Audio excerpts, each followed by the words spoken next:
Yeah, we recognize the Minister of Responsibility for Sports, Honorable Greta Roberts, the Minister of State in the Ministry of Sports, Honorable Oscar George, Honorable Dr. Irvin McIntyre, and other members of government, of cabinet, the cabinet secretary. This morning, our press conference is focused on sports. And without further ado, I welcome the Minister with Responsibility for Sports, the Minister of State, Honorable Oscar George, to address you. Thank you very much. Good morning to all of you and the listening public. I want to acknowledge my colleague Minister Honorable Roberts, Dr. McIntyre, Minister of Finance, the Cabinet Secretary, the media listening public. Good morning to all of you and thank you for being here to receive some updates on what is happening in the Ministry of Sports. I first want to wish our national football team well today as they take on the BVI in the World Cup qualifiers at the Windsor Park Stadium at 3 p.m. Based on our interactions, the team is in good spirit and confident ahead of this important fixture. So I wish them all the best as they represent Dominica this afternoon. Additionally, I want to put on record our commendations to Mr. Glenson Prince.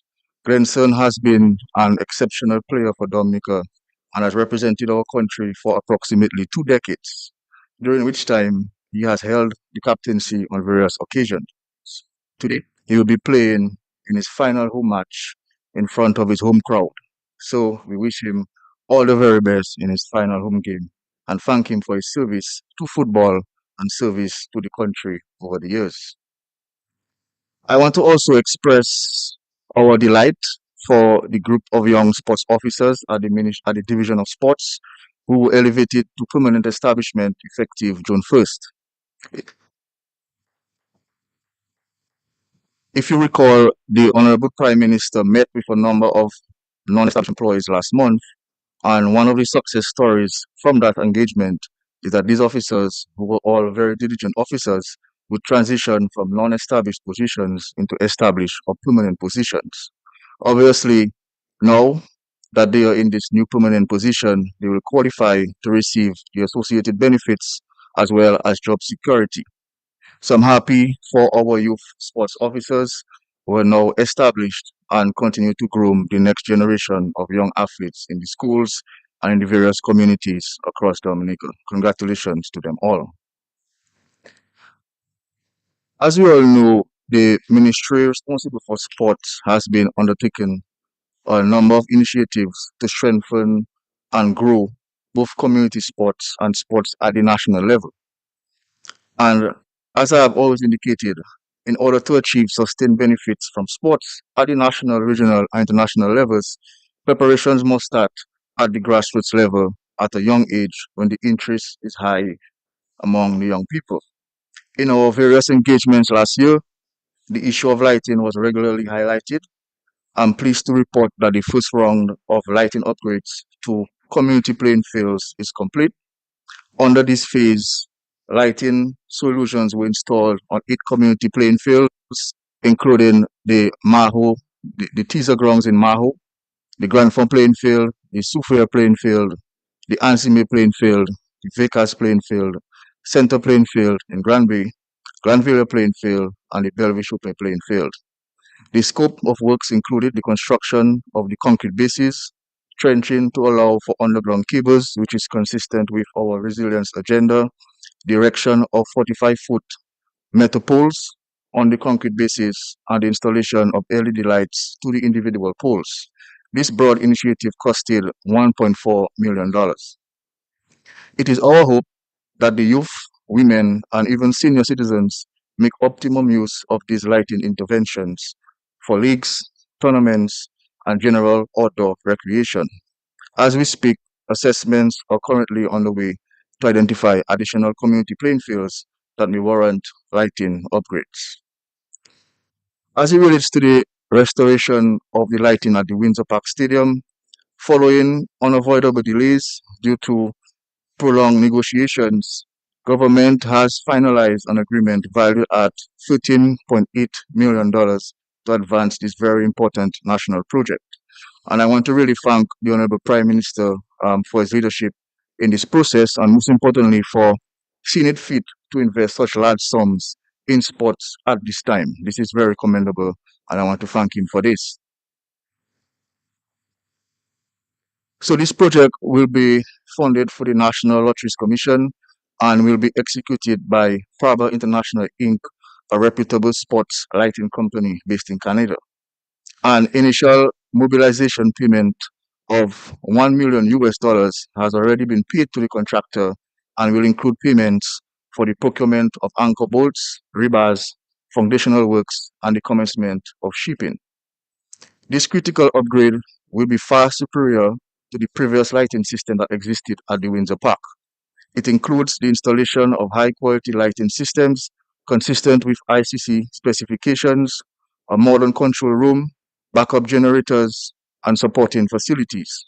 A technical committee has been put in place to oversee the implementation of this important project, and regular updates will be provided to the media. This $13.8 million investment underscores government's commitment to maintaining Dominica's premier sporting venue, even amidst other national priorities. So in the coming weeks, we will start to see movement taking place at the Windsor Park. We expect the first set of containers to arrive mid-month, June, and we expect towards the end of the month in June that works on the foundation for the poles will commence, and of course, barring any uncertain circumstances. The ministry is also advancing key sporting facilities implemented under the Basic Need Trust Fund Project Cycle 10, and Minister Roberts has been pushing this, so I think I need to highlight some of these again. One such project is the complete upgrade of the Trafalgar basketball court, which is advancing very well as we speak. As we know, Trafalgar is known as one of the most prominent communities when it comes to basketball. And I believe that this upgrade will certainly create better opportunities for the youth in that area.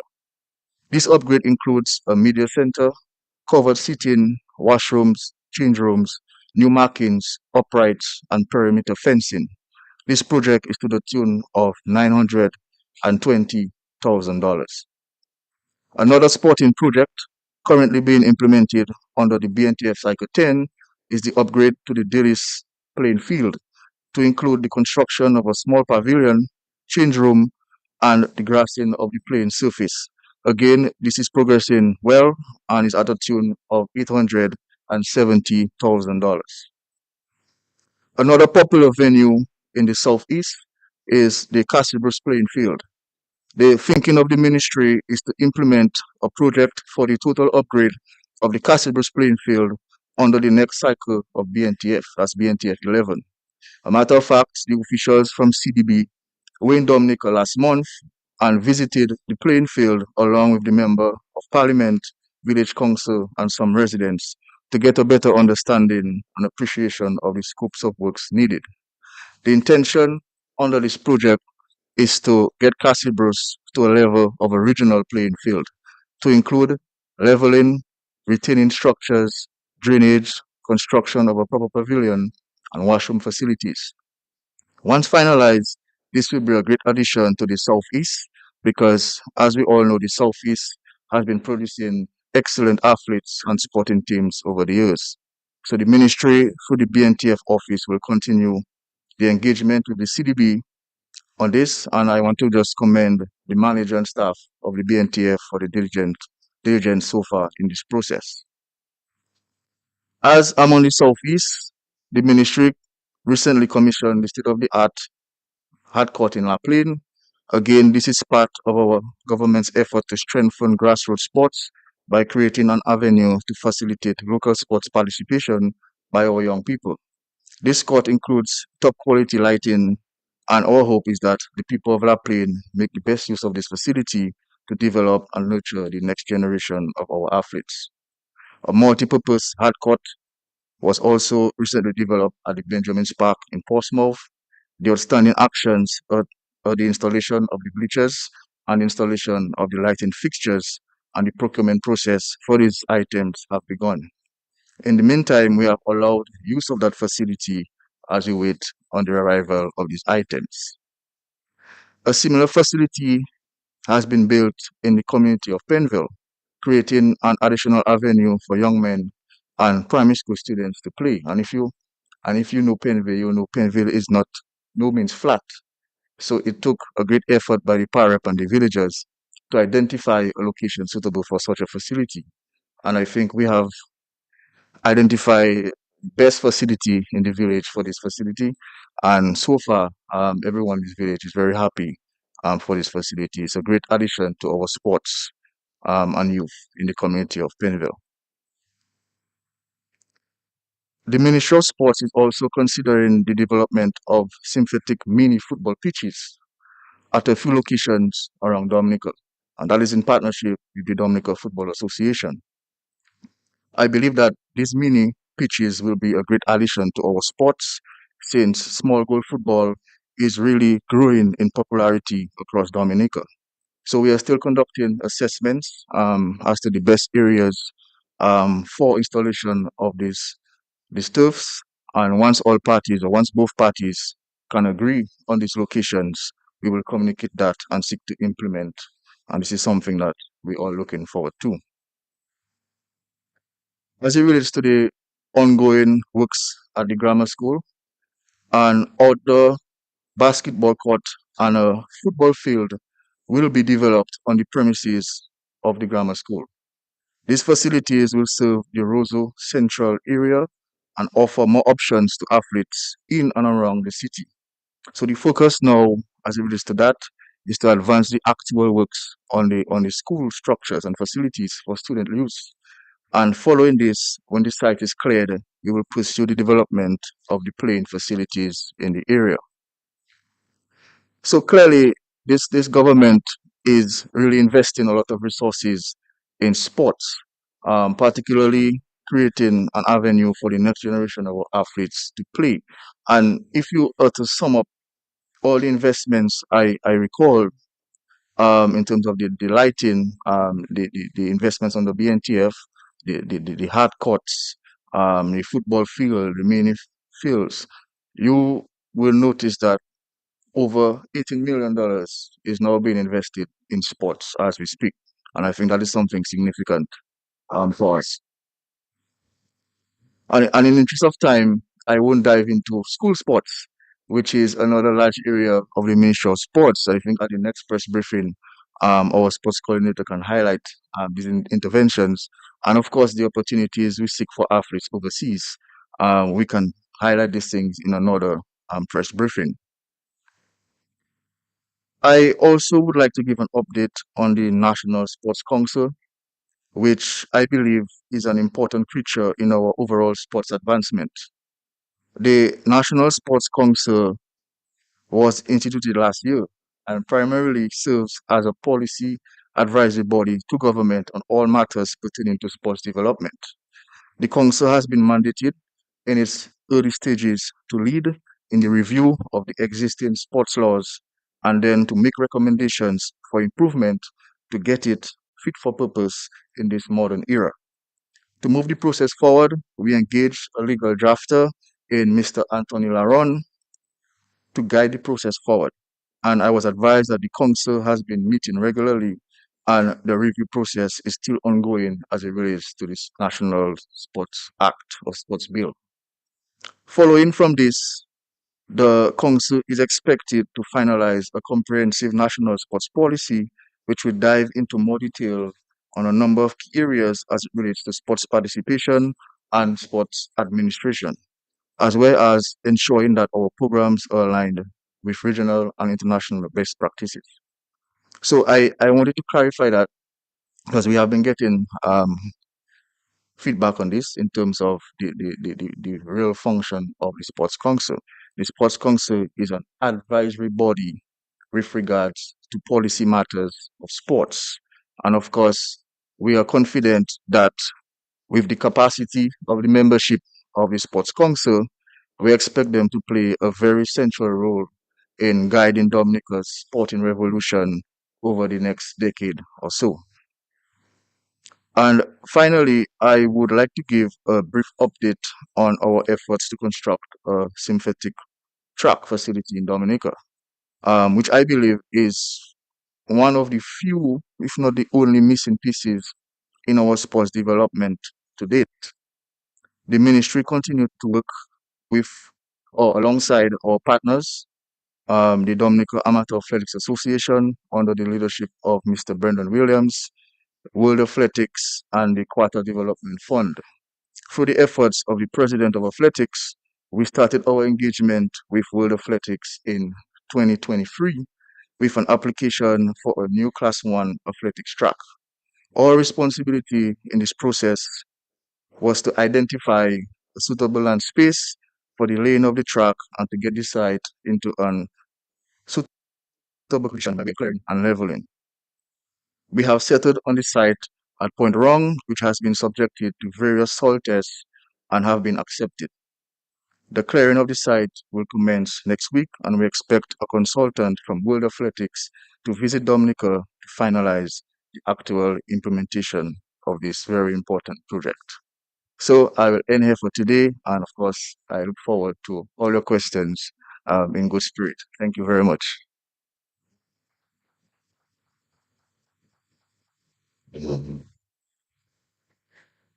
Thanks to the Honorable Minister. This is what we mean when we say there's so much going on across sectors, including the Ministry of Sports, and we simply need to bring it to the attention of the public and talk about it a little bit more. And that's exactly what we're doing with these press conferences. So at this point, I'd like to open the floor for questions.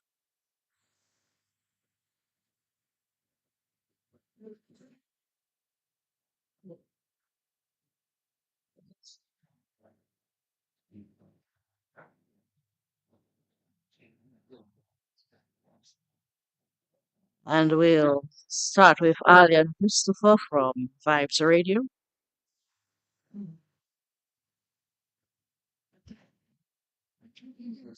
Hello, everybody. Uh, like Dion said, Ali and Christopher, Vibes Radio. I'm not new, so I've been around. Mr. Minister, first question would be on the Point Run facility. You mentioned a level one. Can you clarify as to what you mean by level one?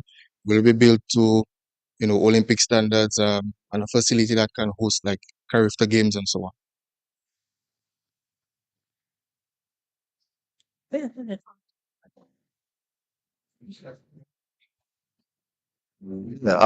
thank you for the question.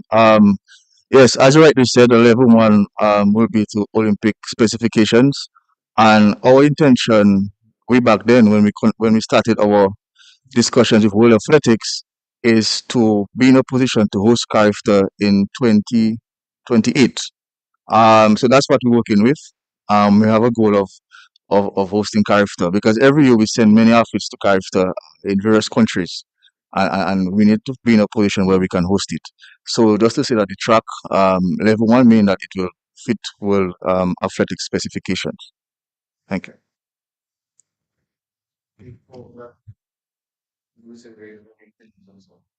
Yeah. As I said earlier, the initial action is to have the site cleared and leveled.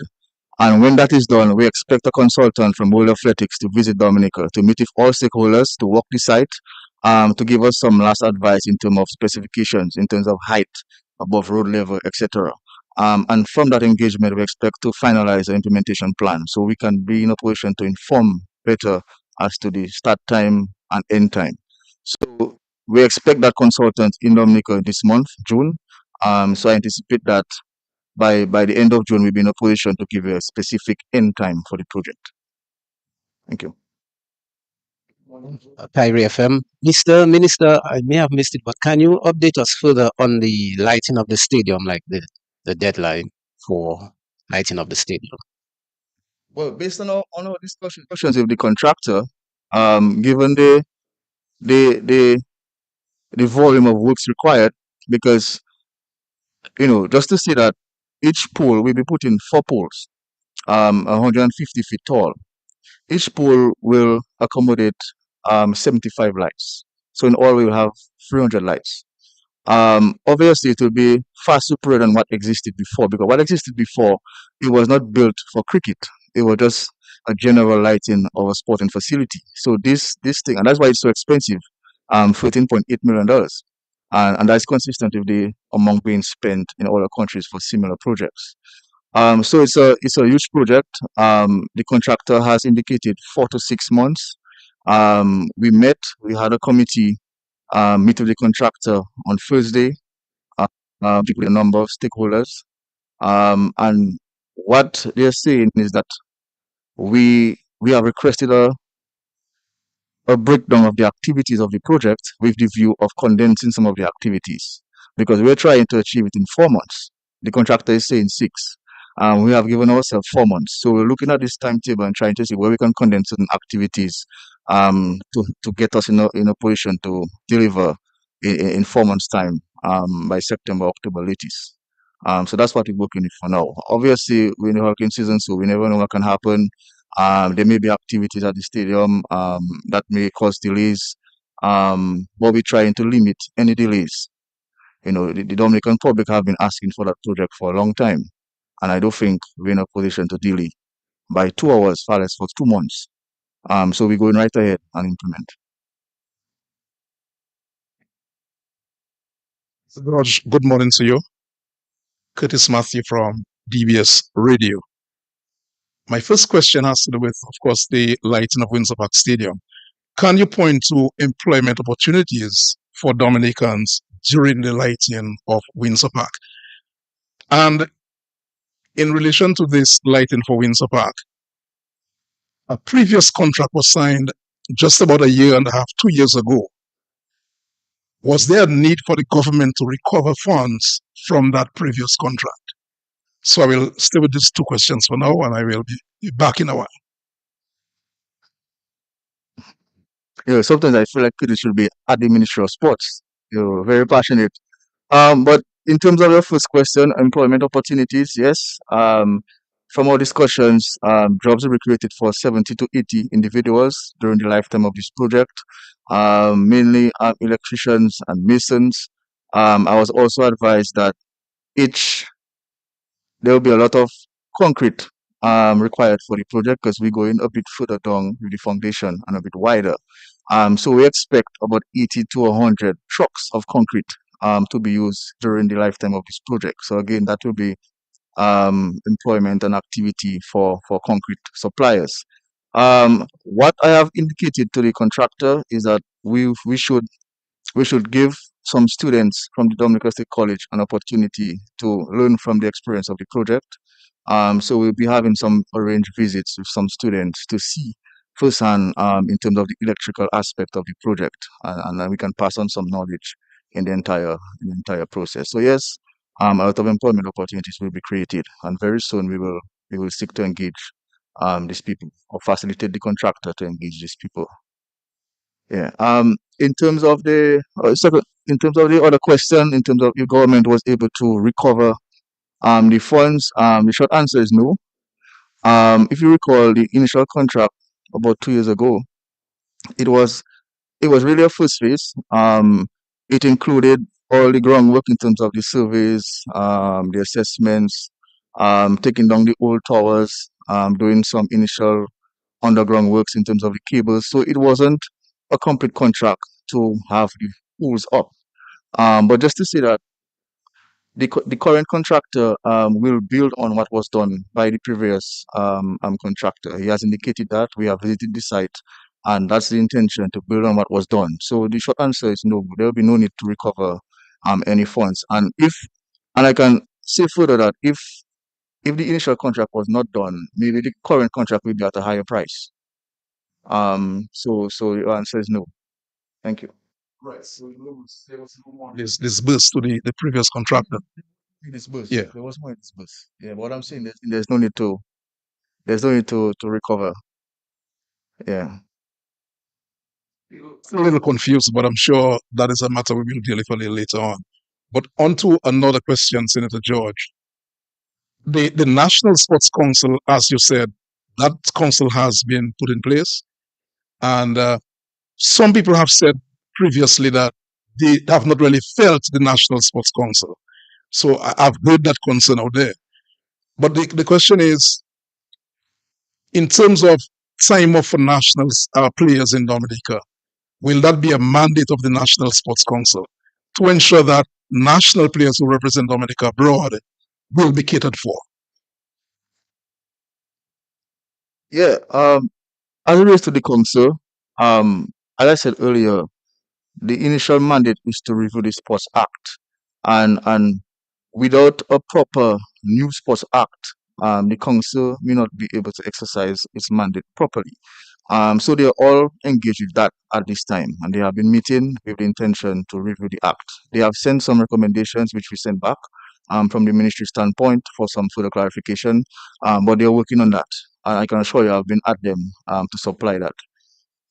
So as it relates to time off, that is part of the sports policy. Time off, insurance for athletes, recognizing athletes, because you don't want a case where somebody receives a gold medal or a silver medal and there's nothing set in black and white as to what the country can give that person.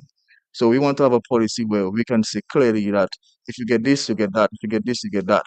So that'll be part of the comprehensive sports policy, and it will include other stuff, sports broadcasting, a number of areas where we think that's important to improve.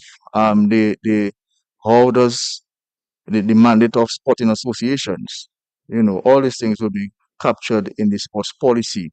There is a draft which is with the council, but initially we want them to focus on getting this draft bill done, sent to us, go to cabinet, get approval, go to parliament and passed, and then you will feel the presence a bit more once we get to that stage. I can assure you that. Mr. George, again, Windsor Park Stadium and lighting. For those who are concerned that because of the limitation of Windsor Park so far, we've not really seen international matches per se, can you assure the Dominican public that with lighting for Windsor Park, one will see many more international matches, West Indies and so on, playing in Dominica as soon as the lights are installed? Or, in fact, do you have plans in place for international matches for Dominica very soon? That's cricket matches, of course. Yeah. Well, first and foremost, I don't think we should give the impression that because there's no lights, they can't have cricket. We can have day cricket, and I have been upset with some people who tend to allow games to slide because we can have games in the day. We can have one internationals. We can have test matches, but we haven't been able to get that. I wouldn't get into that, but it's something we can do. But I agree with you. The lights is important because many people prefer night games 2020. That's how the world is going. And just to see that Cricket West Indies wrote to the Ministry of Sports indicating the schedule for next year, I think for January, February, March, the first quarter. And then that's what we're working with. And that is why we are so busy trying to get these lights done as soon as possible because we want to ensure that come first quarter of next year, we'll be in a position to have some night games. And as I said earlier, I don't think we should allow any other delays in implementing this project as we speak because we have a tight schedule. I think New Zealand will be touring the Caribbean early next year. We're working towards that. Thank you. On the National Sports Council for a little while. I know you mentioned that there will be, stuff like time off for players, but we also have to take into consideration that there are, journalists who travel with those teams. Will there be anything put in place in the Sports Council for journalists who travel with the national teams, first and foremost? Yeah, that's an interesting point. I mean, it's something that we can consider for inclusion. Obviously, the council will have to deliberate on it. We have to set the parameters for that. Because sometimes the sporting associations they contact the journalists directly. Yeah, not necessarily the government or the ministry or even the Olympic Committee. So I think it's important to have clear parameters as to yes, journalists can get time off to do this, but set the parameters clear and have a common understanding going forward. So it's something we can communicate to the Sports Council for inclusion in the discussion. The sports coordinator is here, so I'm sure he's taking notes on these things. Regarding Glenson Prince, though, who will be playing his final, last home game today. Has the ministry, held any discussions with Mr. Prince, regarding a coaching role, mentorship, or youth development? Also, can the ministry Sports confirm whether Prince will be offered an ambassadorial or advisory role within the football program? Thank you. Well, the truth is we haven't had any discussions with Gladstone Prince. I have committed to the Football Association that I should be at the game this afternoon. So I'm looking forward to meeting Glenson. Glenson originally from Portsmouth. In my days at the Portsmouth Secondary School, I had interactions with Glenson, so I know quite a bit about Glenson. But again, we'll see how it goes. We'll have some discussion this afternoon. And in terms of ambassadorship, I don't think um, well that hasn't been discussed. But it's something for consideration. I take your point. Yeah. Good morning. My sport actually is fishing. Yeah, my sport is fishing. Fish. I think it's an important sport for development of your ecotourism. In inviting international anglers to Dominica and bringing more monies to our coffers. Right. But you mentioned that a number of officers, sport officers, now permanent. How many of them and what areas have they been assigned to? Can you tell us, please? Yeah, well, I believe Trevor six, 9 or 10, nine sports officers positions have been created. In terms of the specific responsibilities, they're attached to different districts, I believe, and different schools, and support the sports officers there. So I believe they do a lot of stuff. They're not restricted to one task, based on what I know. I stand corrected by the sports coordinator. But again, I'm happy for them. And of course, my what I think we should do more in sports is to focus a lot more on community sports, because yes, it's always good to shine nationally, regional, internationally, but if you want to have athletes coming up to replace the current ones that are there, the only way you're going to achieve that is in the primary school, and that's why we invest so much money for the sports division in primary school. And to be fair, sometimes I get a sense that certain people they don't they tend to not want to allow their children to partake in school sports, and they find excuses. Back then we had no excuses. We played sports 24/7, even more than school. Um, but now you tend to get a lot of excuses for persons not going into sports at a young age. And even when they get to adolescence, they tend to gravitate away from sports. And that's another area we have to pay attention to. What happens after they leave the secondary school? So again, you know, school sports is important, and of course, we must be happy for our sports officers for doing that, because they do a lot of work. They travel all over the place and stuff like. If you could appoint all of them, it's great. But for now, nine is adequate and sufficient for now. And you say you do fishing as a sport. Where do you fish? All around. Okay,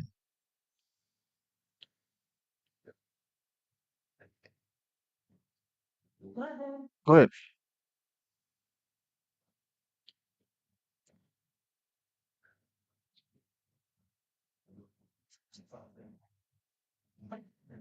Right.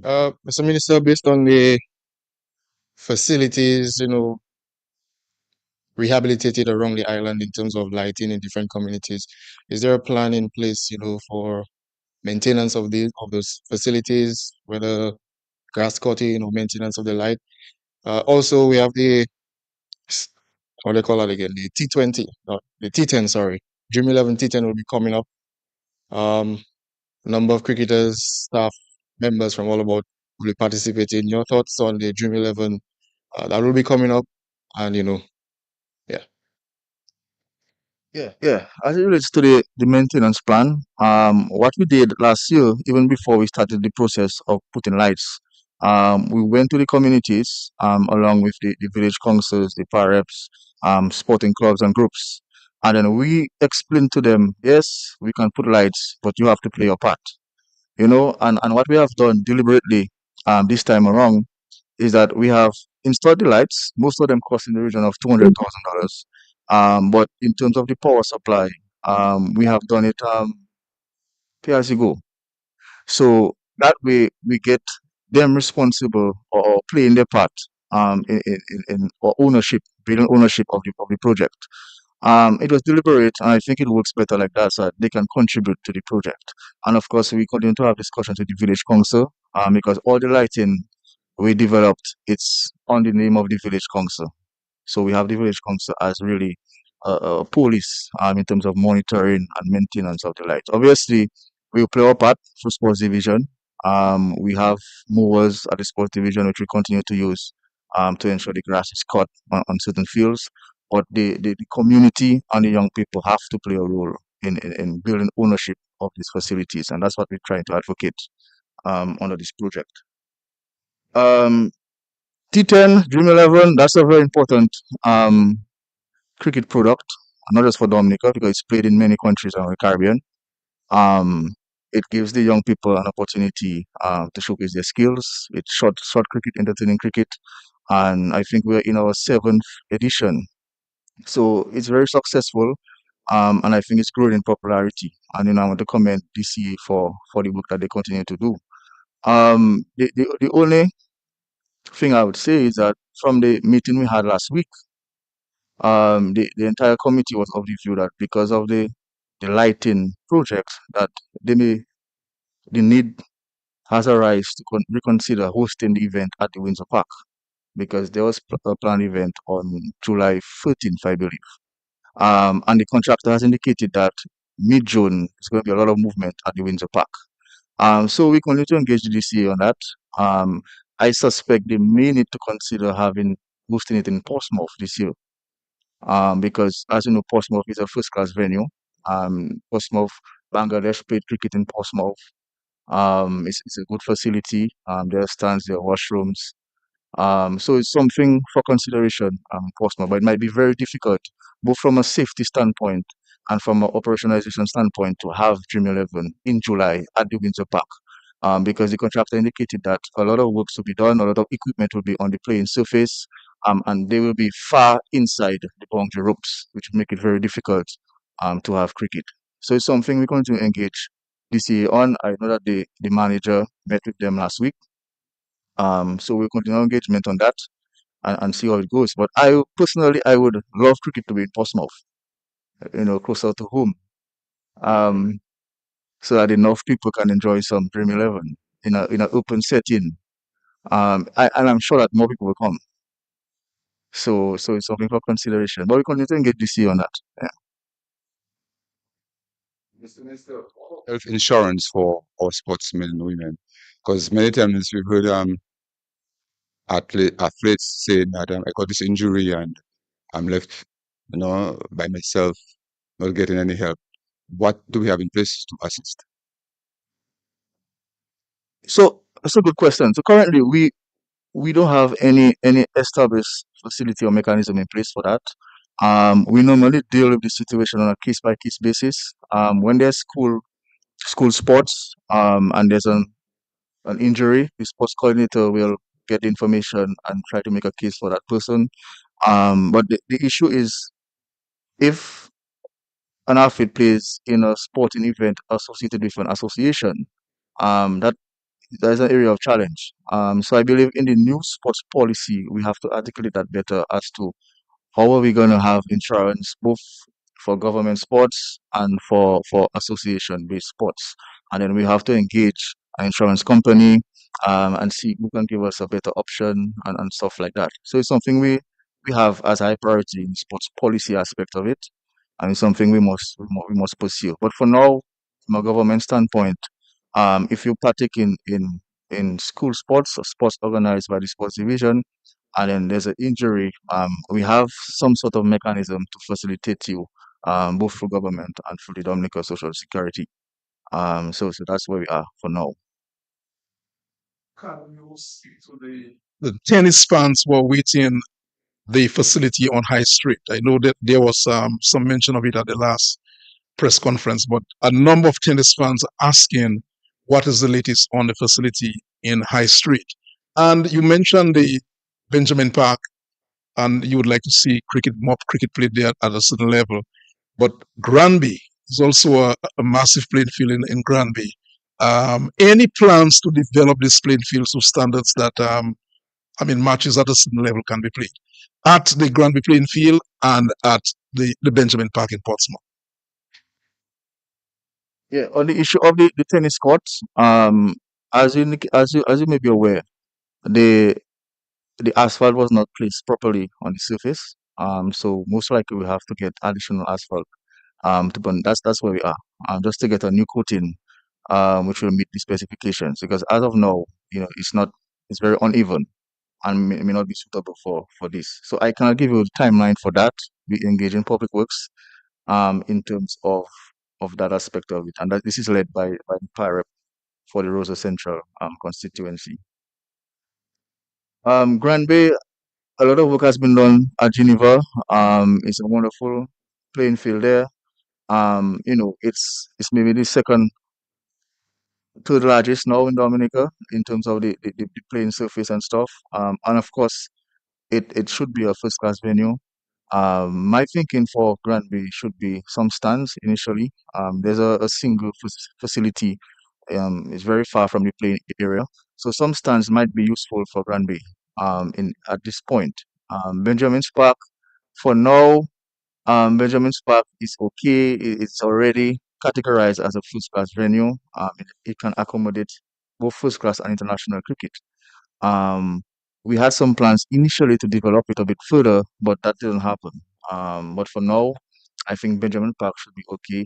We just implemented or developed some outdoor nets. We had an indoor facility on the outskirts of the park, and then next to it, we added some outdoor cricketing nets. And again, that is very important for Benjamin's Park. So Benjamin Park is looking okay, and Granby is looking okay. The only thing in my view is that some stands may be needed in Granby to facilitate the crowd.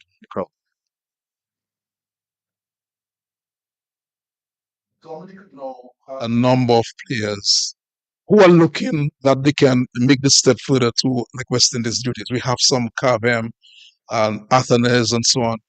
But people like Stefan Pascal, Gilon Tyson, and the others, they are looking very good. Mr. Minister, what would you like to say to these players? I mentioned a few names, but obviously there are others who are looking really good at this time.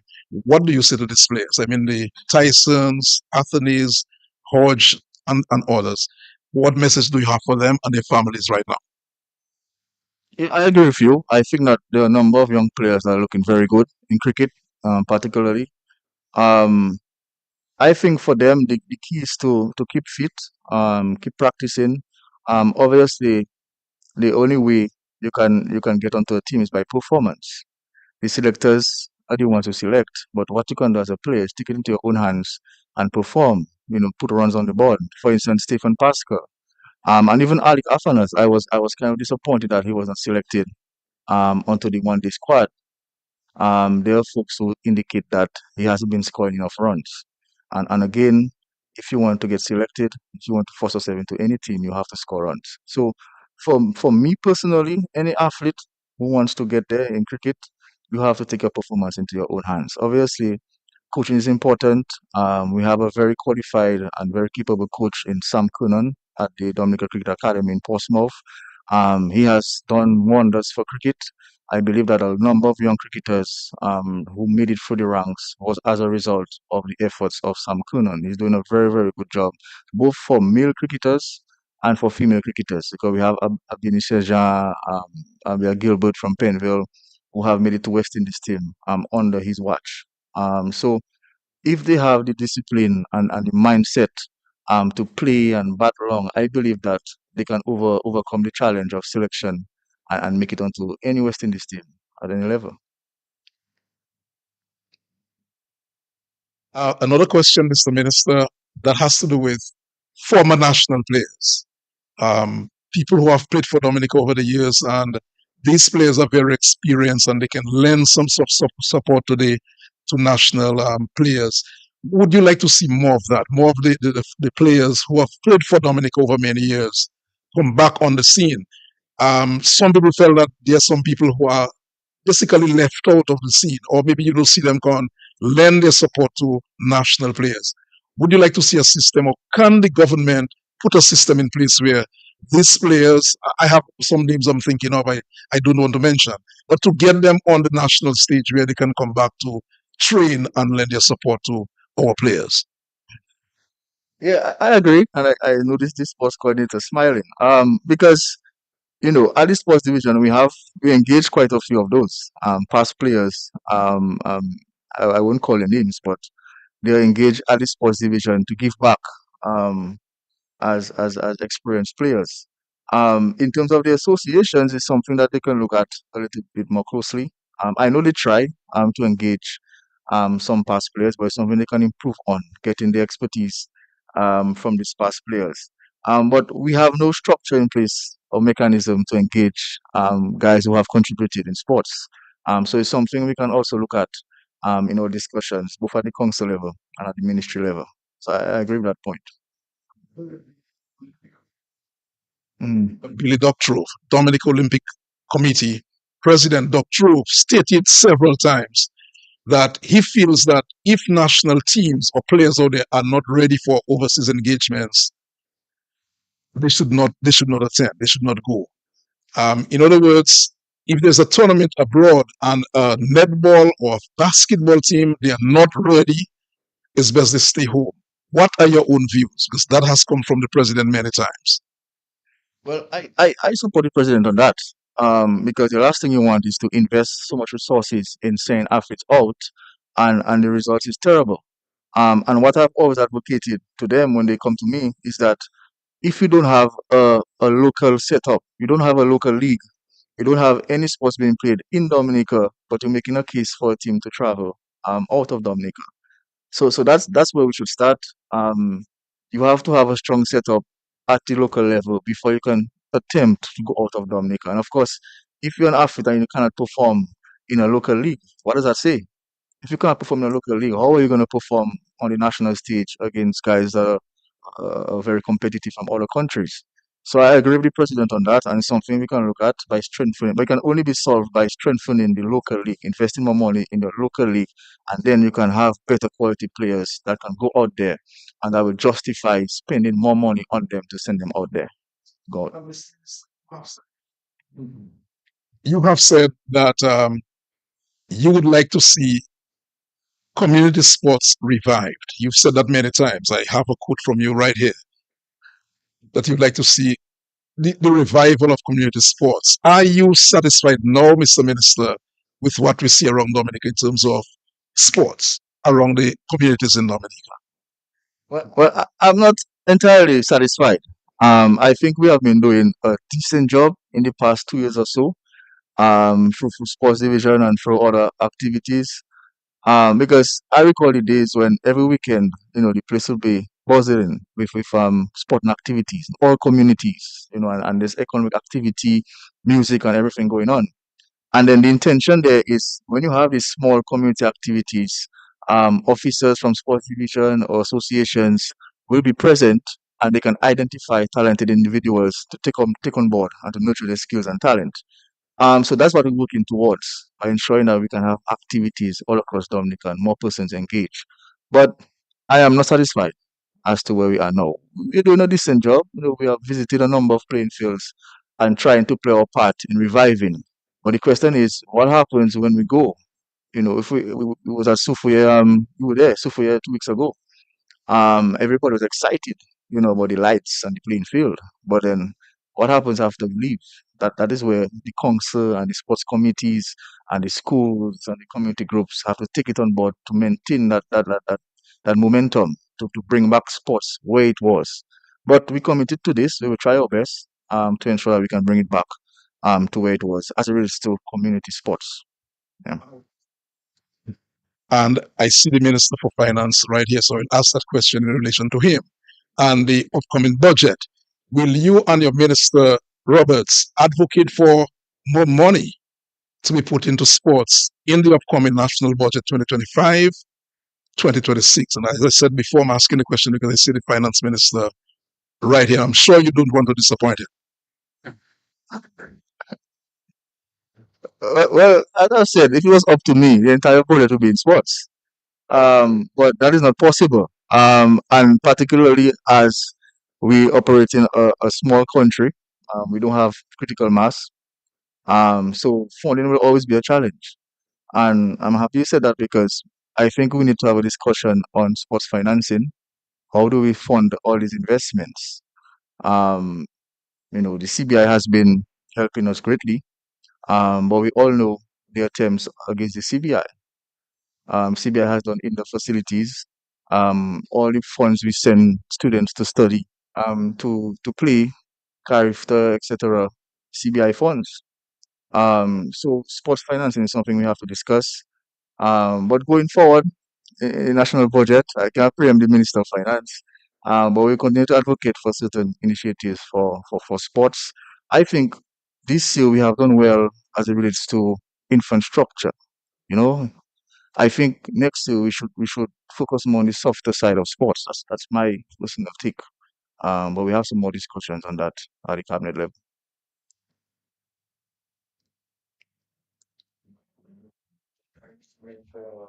Question.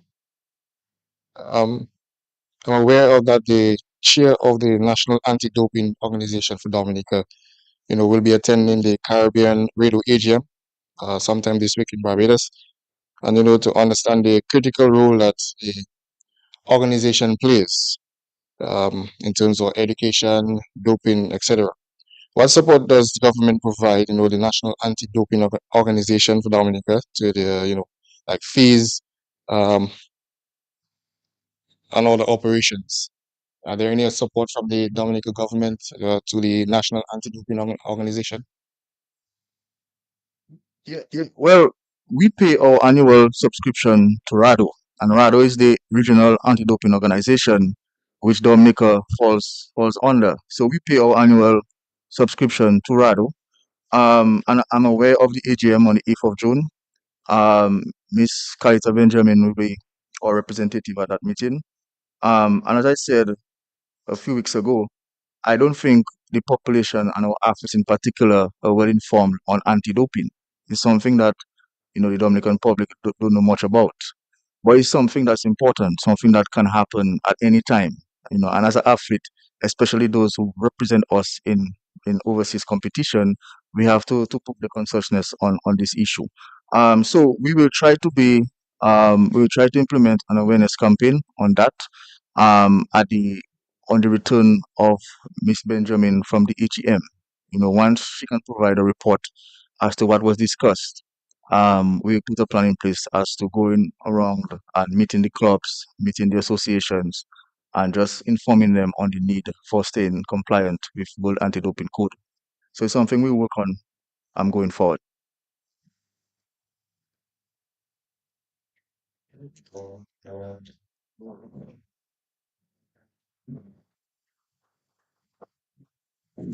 That was excellent indeed. Thank you for this spontaneous applause. We're capping it off at just about an hour, which is good timing. We thank the minister for his comprehensive, plus with the help of the media, comprehensive report, but very concise at the same time. So thank you so much, Minister.